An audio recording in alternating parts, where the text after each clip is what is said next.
बिस्मिल्लाहिर्रहमानिर्रहीम। फ़ातिमाज़ किचन में खुशामदीद। आज हम बनाने जा रहे हैं बहुत ही मज़ेदार खीर की रेसिपी। जो आप लोग बनाएंगे तो आपका बार बार खाने को दिल चाहेगा। बहुत ही लजीज ये बनकर तैयार होती है। आइए इसको बनाना शुरू करते हैं। खीर की तैयारी शुरू करते हैं। खीर के लिए मैंने 2 किलो दूध ले लिया है। इसको मैंने अच्छे से पका लिया है, यानी काढ़ लिया है। दूध अच्छे से कड़ा हुआ होगा तो खीर का टेस्ट बहुत ज़बरदस्त आएगा। इसके लिए मैंने 1 प्याली चावल भिगो दिए थे आधा घंटे के लिए। इसको ऐसे हाथ से ही मैश कर लें। ये देखिए इतने सॉफ्ट से हो गए हैं कि ये हल्के से हाथ से ही मैश हो जाएंगे। ये इस तरह मैश करके इनको इस दूध में शामिल कर देंगे।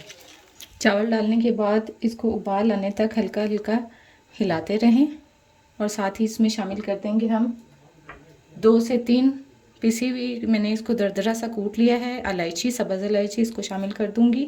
और इसको ये जब उबाल आ जाएगा फिर इसको नीचे लगने का ख़तरा नहीं होता और ना ही गिरने का। अब इसको हल्की आंच पे हम 15 से 20 मिनट के लिए पकने के लिए रख देंगे। तब तक हम अपने ड्राई फ्रूट्स को ऑयल डालेंगे 1/2 टीस्पून बिल्कुल। और इसमें अपने ड्राई फ्रूट्स मैंने किशमिश ली है, खोपरा है, अखरोट है, बादाम है। आपके पास जो अवेलेबल हैं या जो आपको पसंद है वो आप लोग इस्तेमाल कर सकते हैं। ये तमाम ड्राई फ्रूट्स को मैं हल्का सा रोस्ट कर लूँगी।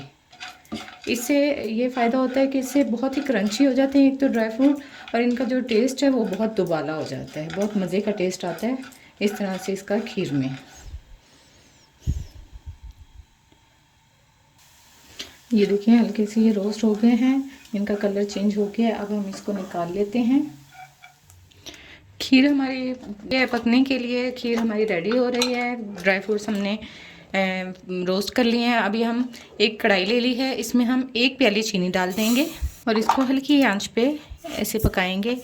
ये एक ख़ास ट्रिक है, चीनी को इस तरह से आप खीर में डालेंगे ना, जब इस तरह से पका के इसको कैरामलाइज्ड करके, तो इसका बहुत ही मज़े का टेस्ट आता है। इसको हल्की आंच पे ऐसे पकाते रहें। ये मेरा स्पेशल ट्रिक है। जब मैं इस तरीके से खीर बनाती हूँ मुझसे हर कोई मुझसे यही पूछता है कि आपने ये खीर कैसे बनाई। हर कोई मुझसे इस रेसिपी के बारे में पूछता है, तो मैंने सोचा आज आप लोगों से शेयर करूँ। ये ज़रूर ट्राई करें। ईद पर, त्यौहार पर, किसी भी त्यौहार पर बहुत ही मज़ेदार ये खीर बनकर तैयार होती है। ये देखें चीनी हमारी हल्की हल्की मेल्ट होना शुरू हो गई है। इसको इसी तरह पका के इसका कलर भी चेंज हो जाएगा, ऐसे ब्राउन सा कलर हो जाएगा।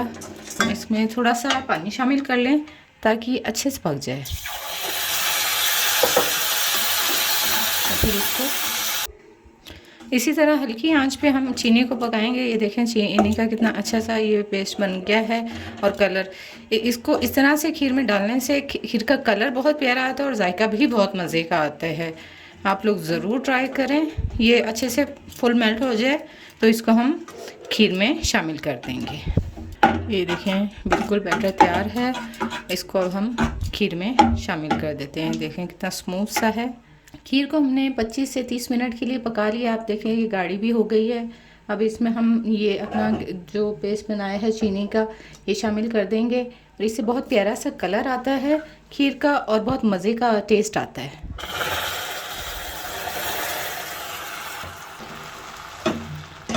इसे आप देखें खीर का कलर ही चेंज हो जाएगा। बहुत मज़े की खीर ये बनेगी। आप देख सकते हैं खीर का कलर। इस पॉइंट पे हम इसमें शामिल करेंगे थोड़े से ड्राई फ्रूट्स शामिल कर देंगे और थोड़े से गार्निशिंग के लिए रख देंगे और इसको अच्छे से मिक्स कर लेंगे। खीर हमारी बिल्कुल पक के रेडी है। अब हम इसको किसी बाउल में निकाल लेते हैं।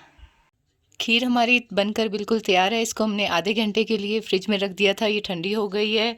बहुत ही मज़ेदार और बहुत ही कम वक्त में तैयार हो जाने वाली ये इसका टेक्सचर देख लें, मज़ेदार सी, बहुत मज़ेदार है। आप लोग ज़रूर ट्राई करें और अपनी राय से मुझे ज़रूर आगाह करें।